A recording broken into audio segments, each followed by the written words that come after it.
오늘 우리에게 주신 하나님 말씀 봉독합니다. 여호수아 24장, 구약성경 여호수아 24장 14절에서 18절까지입니다. 여호수아 24장 14절에서 18절. 봉독합니다. 357쪽, 358쪽 구약성경 여호수아 24장 14절에서 18절, 358쪽 봉독합니다. 그러므로 이제는 여호와를 경외하며 온전함과 진실함으로 그를 섬기라. 너희의 조상들이 강저쪽과 애굽에서 섬기던 신들을 치워버리고 여호와만 섬기라. 만일 여호와를 섬기는 것이 너희에게 좋지 않게 보이거든 너희 조상들이 강저쪽에서 섬기던 신들이든지 또는 너희가 거주하는 땅에 있는 아모리 족속의 신들이든지 너희가 섬길 자를 오늘 택하라. 오직 나와 내 집은 여호와를 섬기겠노라 하니 백성이 대답하여 이르되 우리가 결단코 여호와를 버리고 다른 신들을 섬기기를 하지 아니하오리니 이는 우리 하나님 여호와께서 친히 우리와 우리 조상들을 인도하여 애굽 땅 종되었던 곳에서 올라오게 하시고 우리 목전에서 그 큰 이적들을 행하시고 우리가 행한 모든 길과 우리가 지나온 모든 백성들 중에서 우리를 보호하셨음이며 여호와께서 또 모든 백성들과 이 땅에 거주하던 아모리 족속을 우리 앞에서 쫓아내셨음이라. 그러므로 우리도 여호와를 섬기리니 그는 우리 하나님이심이니이다 하니라. 아멘. 임마누엘이라는 히브리어가 있죠. 임마누엘. 하나님, 엘, 우리와 마누, 함께 하신다. 그래서 임마누엘, 하나님이 우리와 함께 하신다라는 뜻이에요. 이사야 7장 14절에서 처녀가 아들을 낳으리니 라는 이사야 선지 예언이 나왔죠. 거기에서 이 마태복음에서 예수 그리스도께서 탄생하심으로 이 임마누엘 하나님이 성취됐음을 선포했어요. 하나님이 우리와 함께 하신다라는 것이 예수 그리스도를 통해서 이루어지게 된 거죠. 우리 사랑하는 성도님들, 옆에 분들과 임마누엘 하면서 인사 나누시기 바랍니다. 임마누엘, 함께 하십니다. 우리가 늘상 함께 하시는 하나님의 거룩한 역사를 사모하며 바라보시기를 바라고요. 지난주에는 신명기 8장 1절에서 6절 말씀을 통해서 기억과 표현이라는 제목으로 하나님 말씀을 들었어요. 광야의 길을 가는 동안 의식주, 삶의 질에 많은 어려움이 있었고 그리고 또한 그들의 모든 삶의 일들을 통해서 마음이 힘들어지고 시험에 들게 됐죠. 근데 하나님이 그 속에서 만나와 메추라기를 먹이셨고 구름기둥과 불기둥으로 지켜주셨고 반 속에서 물도 내주셨어요. 그런 은혜를 기억하면서 살아가는 사람들이 해야 될 일이 있다고 말씀을 드렸는데, 첫 번째는 우리의 고통 속에 담겨져 있는 의미를 찾아서 표현하자라는 말씀을 드렸고, 두 번째는 살아가는 방법이 하나님의 말씀으로 확정돼야 된다라고 말씀을 드렸습니다. 중요한 것은 방편은 많지만 방법은 한 가지인 겁니다.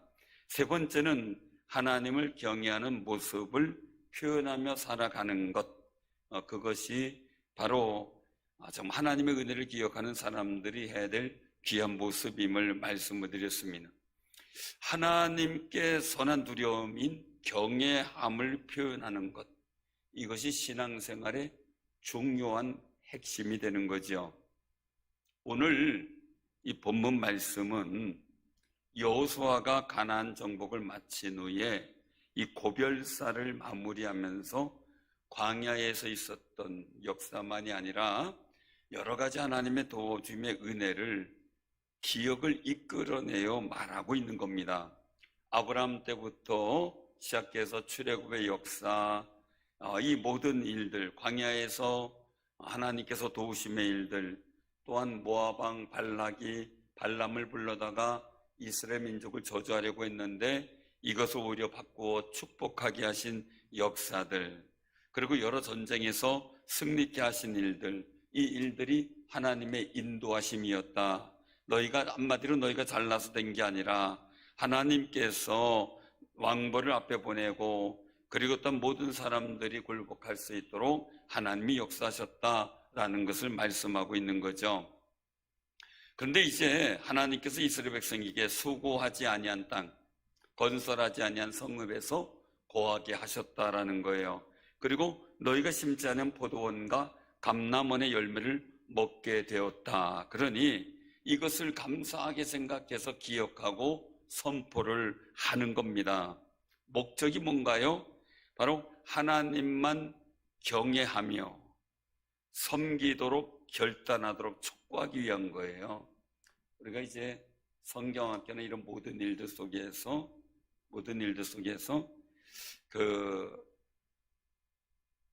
교육을 하고 지도를 하는데 가장 중요한 게 뭔가요? 얘기 듣고 행사를 끝나면 안 되잖아요. 그들에게 여호와를 섬기기로 결심하는 결단이 있도록 촉구하고 또한 그렇게 되도록 기도해야 되겠죠. 우리 자녀들에게도 마찬가지지만 여기 있는 우리 모두가 먼저 정말 하나님을 경외하며 섬기는 결심이 더더욱 굳어지는 역사가 있기를 바랍니다. 본문 14절에 보면 그러므로 이제는 여호와를 경외하며 온전함과 진실함으로 그를 섬기라. 너희의 조상들이 강저쪽과 애굽에서 섬기던 신들을 치워버리고 여호와만 섬겨라 라고 선포합니다. 사랑하는 성도님들, 이런 일들 속에서 우리가 기억해야 될 단어들이 나타나요. 첫째는요, 알아야 될 단어인데 기억이라는 단어예요. 기억은 과거의 사물에 대한 것이나 지식이나 체험을 머릿속에 새겨두거나 마음속에 보존시켜서 그것을 다시 되살려내는 것을 뜻하는 거예요. 그냥 못 얻는 게 아니라 되살려내는 거예요. 이스라엘 백성들이 모세가 말한 하나님의 구원과 인도하심을 잘 기억하고 살아가면 약속이 있어요. 어떤 것? 가나안 땅에서 오래도록 잘 살게 된다는 거예요. 하나님의 복을 받는다는 거예요. 만약에 하나님을 섬기지 않고 우상을 섬기면 질투하는 하나님이 죄를 사하지 않으신다는 거예요. 결국 어떻게 됩니까? 죄 사함이 없으면 멸망의 길로 가는 징계를 당하게 된다는 거지요. 우리도 하나님께서 베풀으신 은혜를 잘 기억하며 하나님을 열심히 섬기고자 하는 믿음의 용기와 결단이 필요합니다. 그때 성경 속에서 나오는 단어 여러 가지가 있지만 제가 좋아하는 단어의 조합이 있어요. 은혜 위에 은혜로라. 복에 복을 더하사. 이게 얼마나 귀한지 몰라요. 영광 위에 영광이더라. 사랑하는 성도님들, 여러분들이 받은 은혜 위에 은혜가 임하시길 바랍니다. 복의 복을 더하시는, 지금까지 받은 복된 역사에서 더 복의 복을 더하시는 아름다운 역사를 만들어 가시기를 바랍니다. 정말 하나님께서 베푸신 은혜와 도우심에 대한 것을 잘 기억하고요, 기억에서 끌어내서 감사드리며 살아갈 때의 열매와 기억하지 못하고 감사하지도 않는 일들 속에 하나님의 은혜를 그때그때 그 순간마다 잊어버리면서 살아갈 때의 역사와 열매가 다르다는 거죠. 우리 하나님의 은혜의 지속적인 일들을 만들어 가려면 그 은혜가 내게 기억 속에 계속 감사로 남아 있어야 되는 거죠. 기억력을 잘 발휘해야 돼요. 코로나 후유증 중에 하나가 늘상 쓰는 용어인데 생각이 안 난대요. 늘상 부르던 이름인데 갑자기 생각이 안 난대요. 그런 경우 많지요, 그죠? 특별히 요즘에 더 심하다 이런 경우 많이 얘기들 하더라고요. 그래도요, 예수님 이름은 까먹지 마세요. 우리가 믿는 분이 누구지? 뭐든 이러면 안 돼요. 교회 이름도 까먹으면 안 돼요. 어떤 분한테 어떤 교회를 다닌다 그래서 교회 이름이 뭐냐니까 갑자기 교회 이름이 생각이 안 나요. 그래서 또 물어서 그럼 담임 목사 이름은 뭐냐니까 담임 목사 이게 뭔데요? 갑자기 생각이 안 나요. 제 이름 잘 기억하세요? 교회 이름도 잘 기억하고요. 우리가요, 하나님이 베푸신 은혜에 복된 것을요, 잘 기억하는 기억력이 발휘되고요. 그 속에서 내가 어떻게 하나님을 잘 섬길까 하는 고민과 간구와 기도가 많아져야 돼요. 그리고 그 좋은 기억에 합당한 마음의 결단이 생기는 것이 복된 역사를 예고하는 거예요. 여호수아는요, 하나님께서 베푸신 은혜를 기억하면서 너희 조상들이 강 저쪽에서 섬기던 신들이든지 너희가 거주하는 땅에 있는 아모리 족속의 신들이든지 너희가 섬길 자를 택하라 이거예요. 오늘 지금 택하라 이거예요. 오직 나와 내 집은 여호와를 섬기겠노라 라고 결단을 선포해요. 그러자 본문 16절에서 이스라엘 백성들도 결단하고 고백해요. 우리가 결단코 여호와를 버리고 다른 신들을 섬기기를 하지 아니할 것입니다. 하나님께서 우리를 보호하셨습니다. 우리도 여호와를 섬기겠습니다. 여호와는 우리 하나님이십니다 라고 멋진 고백을 해요. 상상을 해보세요. 여러분들 가족이 이런 고백을 하며 살 날이 온다는 것, 지금 안 믿어도 여러분들 자녀들이 앞으로 이런 고백을 하면서 신앙의 전승이 이루어지고, 그리고 일단 여러분들 삶의 자리에 이런 고백을 통해 하나님께서 들으시고 기뻐하셔서 응답하시는 역사를 만들어가는 그 광경을 한번 상상해 보세요.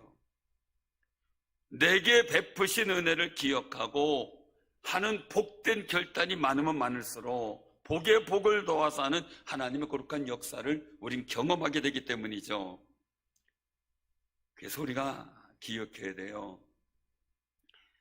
우리가 하나님 앞에서 하게 되면요, 이 기억을 잘하는 일들, 복 있는 것들을 생각함으로 나타나는 감동과 기억이 많다면 우리는 점점 복된 역사의 길도 가지만 기도의 결단도 되고 헌신의 결단도 되고 감사의 결단도 되고 예배의 결단도 되고 복 있는 결단들이 많아져요.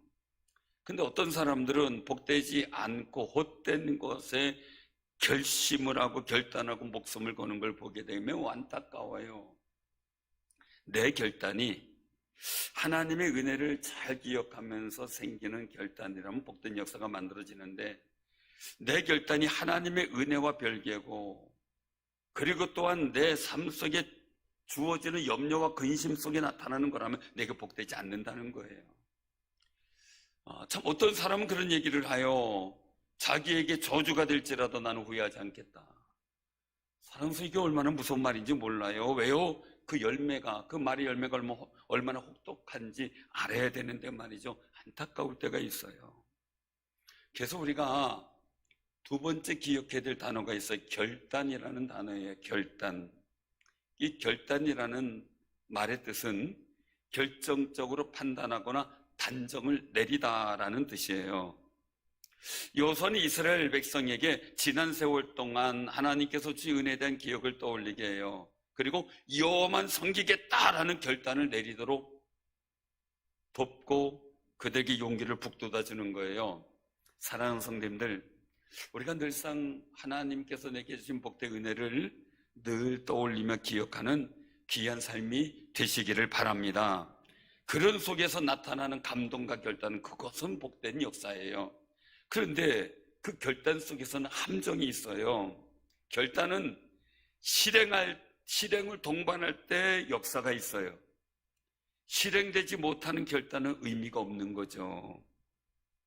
히말라야 산자락에 사는 사람들에게 전해져 내려오는 그런 전설이 있어요.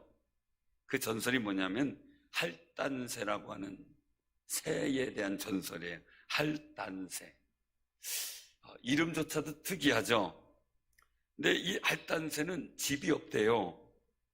그래서 추운 히말라야 산에서 밤에 나뭇가지나 얼음 틈에서 오들오들 떨면서 잔대요. 그러면서 결심을 한대요. 밤새 날이 새면 집을 지어야지. 날이 새면 집을 지어야지.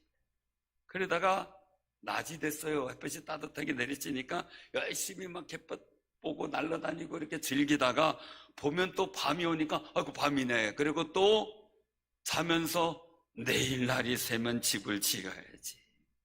내일 날이 새면 집을 지어야지. 그리고 결심을 했네요.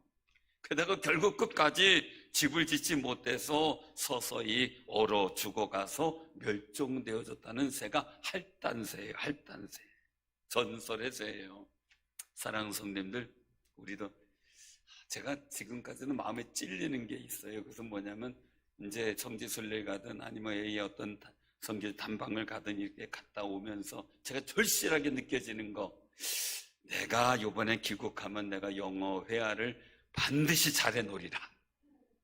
이 결심들이에요. 아마 저와 비슷한 생각 가진 분들이 많을 거예요. 그런데 갔다 와서 같이 한국어 쓰는 데서 있으니까 어때? 불편함이 없으니까 사라져버려요. 다음에는 꼭 해야지. 이러면서 지금까지 살아온 게 우리의 삶인데, 이런 거는 좀 불편할 수는 있어요. 그러나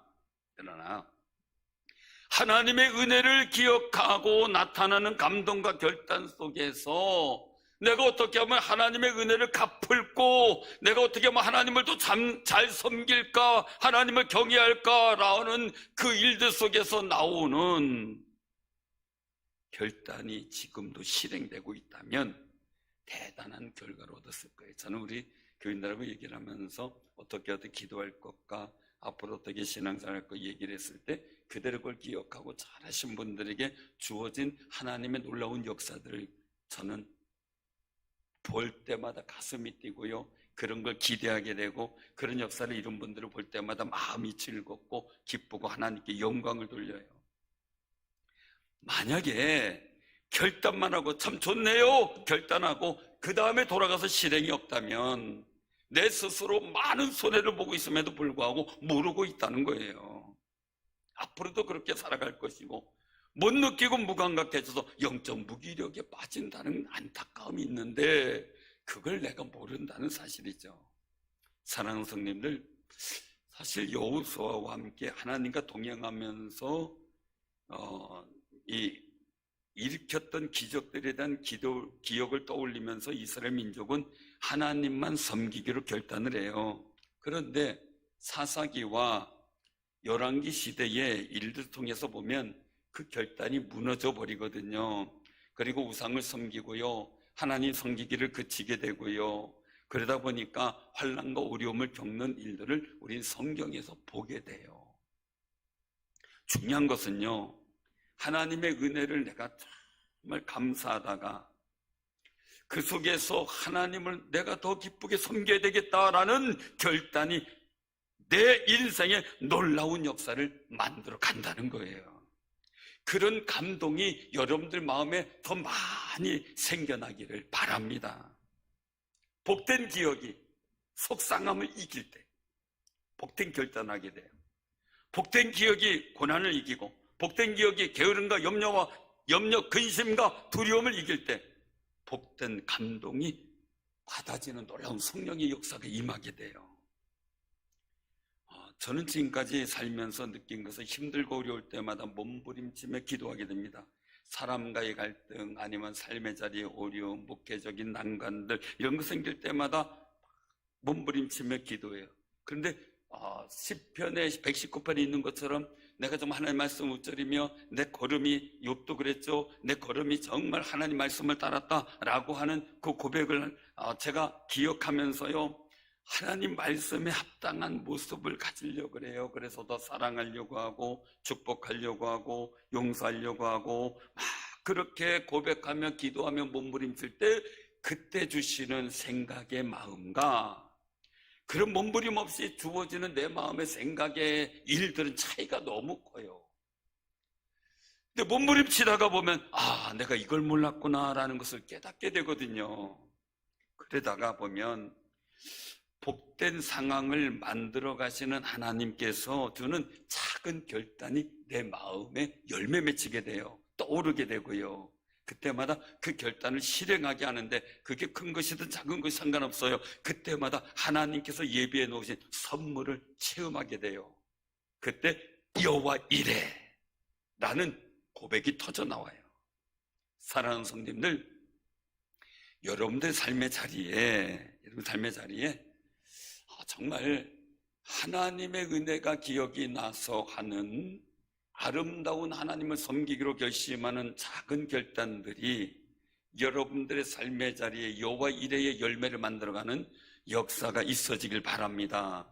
그래서 어려움과 난감과 슬픔과 근심 속에 있고 이런 분들에게 제가 기도해주다 꼭 한마디 해주는 게 있어요. 요번을 넘겨보세요. 그냥 이기는 게 아니라 기도하면서 하나님께서 무엇을 원하시는지 깨닫도록 기도하고, 이번을 잘 지혜롭게 넘겨보세요. 주님이 예비하신 선물이 있을 겁니다. 근데 그분에게 꼭 잘 이기면 그 선물이 임하는 것을 보게 돼요.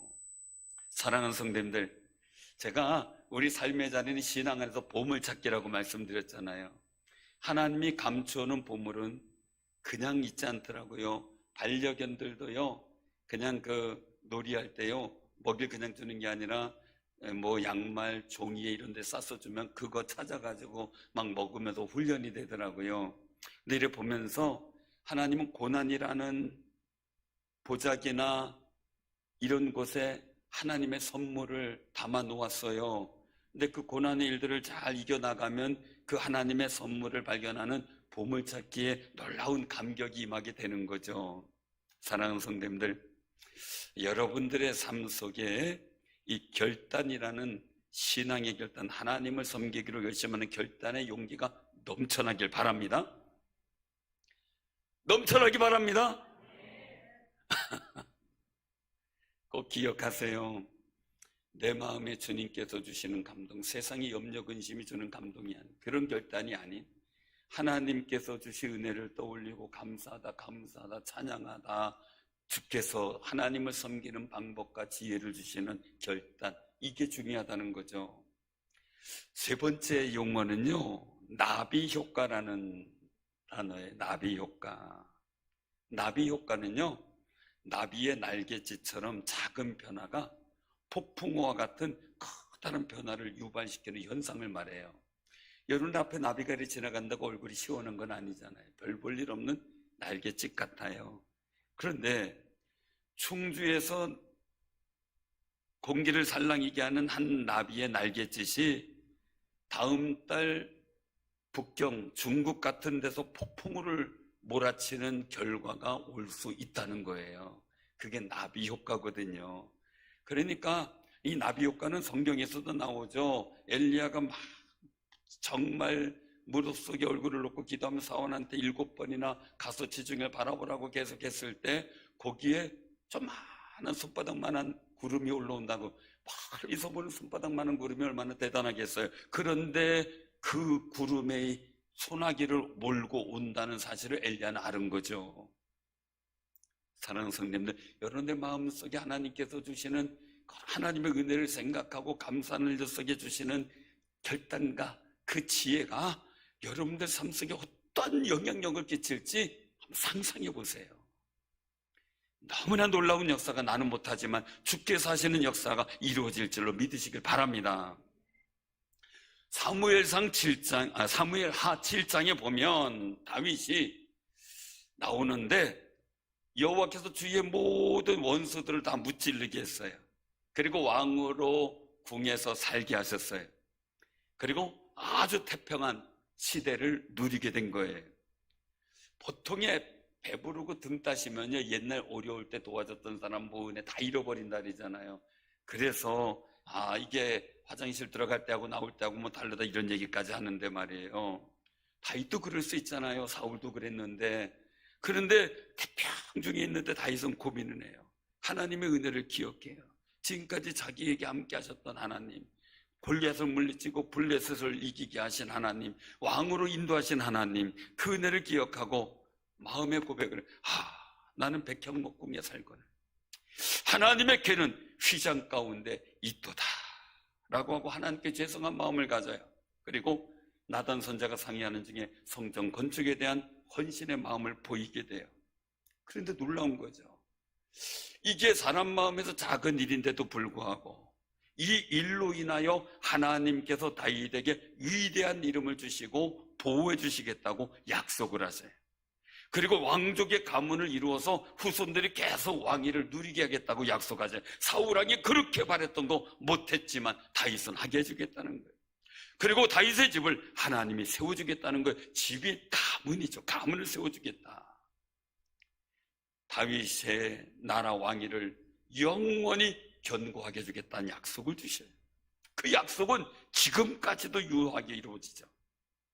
사단은요, 히틀러 같은 폭군들을 세워서 유대인들을 멸족시키려고 했어요. 이 하나님의 약속이 무효화되도록 멸족시키려고 했어요. 근데 하나님의 약속은 지금도 지켜지고 있어요. 하나님의 약속을 훼손시키려고 하는 역사적 인물들이 많이 있죠. 세상에서 대단한 지도력을 발휘했던 사람들 중에 하나예요. 바로왕, 헤로당, 그리고 히틀러, 이런 등등의 사람들 말이죠. 그렇게 다윗 왕에게 약속했던 약속이 깨어지고 아무것도 아니라는 걸 보이게 했지만 그들이 실패하고 결국은 자신들이 무너져버리고 말았어요.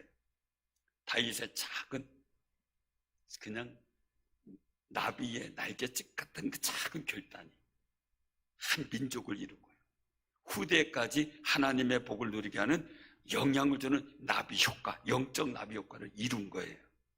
아브라함은 보잘것없을 때 부름받아 복의 근원이 되는 일들 통해 그 후손이, 민족이 복을 받아 누리는 나비 효과를 만들어냈어요.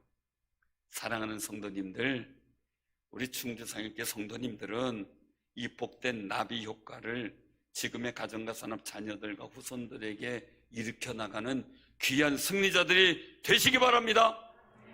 되셔야 됩니다. 저도 그 소망 갖고 삽니다. 그래서 어떤 어려움이 있어도 나는 복 있는 방향으로 이기려고 노력을 합니다. 우리 충주상일교회 통해서요, 충주 지역의 복된 나비 효과가 이루어지기를 소원하며 또한 기도해 주시기 바랍니다. 마태복음 16장에 보면 예수님께서 제자들에게 하신 말씀이 있어요. 삼가 바리새인들과 사두개인들의 누룩을 주의하라 하고 제자들에게 말씀하셨는데, 제자들은 깜짝 놀래요. 우리가 떡을 안 갖고 왔다, 야, 예수님께서 그걸 책망하시나 보다, 이렇게 엉뚱하게 받아들여요. 오병이의 기적을 일으킨 후에요. 그래서 어떻게 하면 떡을 가지고 오지 못한 실수를 어떻게 변명할까 고민하고 있는데 예수님께서 말씀하는 거죠. 그들의 교훈을 주의하라 라고 말이죠. 세상의 교훈을 주의해야 돼요. 우리는 하나님 말씀 가운데 삶의 방법을 찾아야 되겠죠. 그러면서 예수님께서 말씀하죠. 마태복음 16장 9절에서 10절에 보면 너희가 아직도 깨닫지 못하였느냐? 떡 5개로 5,000명을 먹이고 죽은 것이 몇 바구니며 떡 7개로 4,000명을 먹이고 죽은 것이 몇 광줄이었는지를 기억하지 못하였느냐? 하고 꼼하게 꾸짖어요. 우리가 자신감이 없을 때가 있어요. 그러나 과거에 하나님께서 내게 주신 은혜를 떠올리면 자신감이 생기고 믿음이 생겨요. 그런데 그 역사들을 자꾸 잃어버리니까 제자들 마음이, 믿음이 약해지는 거예요. 은혜를 기억하지 못하니까 말이죠. 요한복음 2장 22절에 보면 그렇게 말씀하세요. 죽은 자 가운데서 살아나신 후에야 제자들이 이 말씀하신 것을 기억하고 성경과 예수께서 하신 말씀을 믿었더라. 하나님 말씀과 주신 은혜의 역사를 기억하고 그리고 단 그 은혜를 내 마음속에 지키면 큰 믿음의 소유자가 돼요. 사랑하는 성도님들, 믿음의 역사는 커요. 믿음의 기도는 응답의 역사가 크고요, 믿음의 기도는 하나님의 거룩한 은총을 받아내는 권세가 있어요. 사랑하는 성도님들, 기억하는 데서 믿음이 나와요. 복되지 않은 거 기억하면 믿음이 사라져서 원망하고 가나안 땅 입구에 가서도 원망하고 그 길을 못 가고요, 후평생 후회하는 삶을 살고요, 은혜를 기억하고 하나님의 역사를 기억한 여호수아 갈렙은 끝까지 그 하나님의 약속을 이루어가요. 믿음이 생겼거든요. 사랑하는 성도님들, 여러분들에게 이 믿음의 큰 담력이 생겨서 기억과 결단을 통해 이루시는 하나님의 인도하심이 여러분들과 함께하기를 주님의 이름으로 축원합니다. 아멘.